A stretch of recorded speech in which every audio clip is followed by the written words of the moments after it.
భారతదేశం పుణ్యభూమి.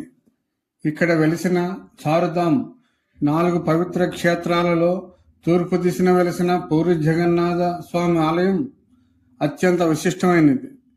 ఒడిశా రాష్ట్రంలోని బంగాళాఖాత తీరాన వెలిసిన ఈ క్షేత్రాన్ని నీలాచలం అని, శంఖ క్షేత్రం అని కూడా పిలుస్తారు. ఇక్కడ సాక్షాత్ ఆ విష్ణుమూర్తి జగన్నాథుడు లోకరక్షకుడిగా భక్తులకు దర్శనమిస్తాడు. ఈ ఆలయాన్ని 12వ శతాబ్దంలో గంగ వంశానికి చెందిన అనంతవర్మన్ చోడగంగదేవ్ నిర్మించడం ప్రారంభించగా అనంగ గంగ భీమదేవవర్మ పూర్తి చేశారు. ఈ ఆలయ కళింగ నిర్మాణ శైలి అద్భుతమైనది. ఇక్కడ శ్రీకృష్ణుడు అంటే జగన్నాథుడు, ఆయన సోదరుడు బలభద్రుడు, సోదరి సుభద్రాదేవి కొలువై ఉంటారు. ప్రపంచంలోని ఇతర హిందూ దేవాలయాల వలె ఇక్కడ విగ్రహాలు రాయి లేదా లోహంతో చేసినవి కావు. ఇవి వేప చెక్క దారువుతో తయారవుతాయి. ప్రతి 12 ఏళ్లలో లేదా 19 ఏళ్లకు ఒకసారి నవ కళేబర ఉత్సవం ద్వారా విగ్రహాలను మారుస్తారు. పూరి ఆలయం చుట్టూ అనేక అంతుచిక్కని రహస్యాలు ఉన్నాయి. ఇవి భక్తులను ఆశ్చర్యానికి గురి చేస్తుంటాయి. ఆలయ శిఖరంపై ఉండే జెండా ఎప్పుడూ గాలి వీచే దిశకు వ్యతిరేక దిశలో ఎగురుతుంది. ఈ భారీ ఆలయ ప్రధాన శిఖరం యొక్క నీడ పగటిపూట ఏ సమయంలోనూ భూమిపై పడదు.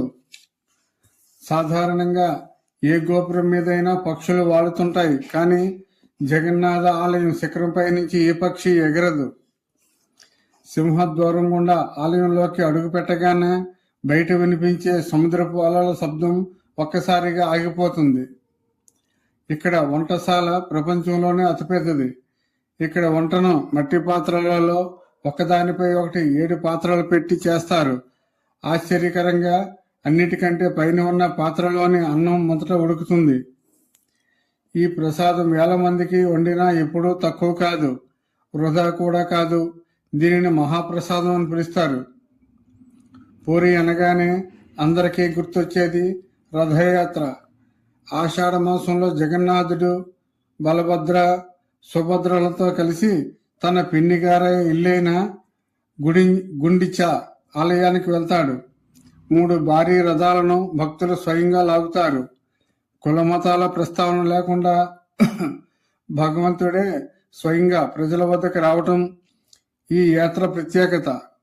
పూరి జగన్నాథ ఆలయం కేవలం ఒక కట్టడం మాత్రమే కాదు, అది భారతీయ సంస్కృతికి, ఆధ్యాత్మికతకు, శిల్పకళా వైభవానికి ఒక నిలువుటద్దం. జగన్నాథ అని పిలిస్తే చాలు ఆ స్వామి కరుణిస్తాడని భక్తుల నమ్మకం.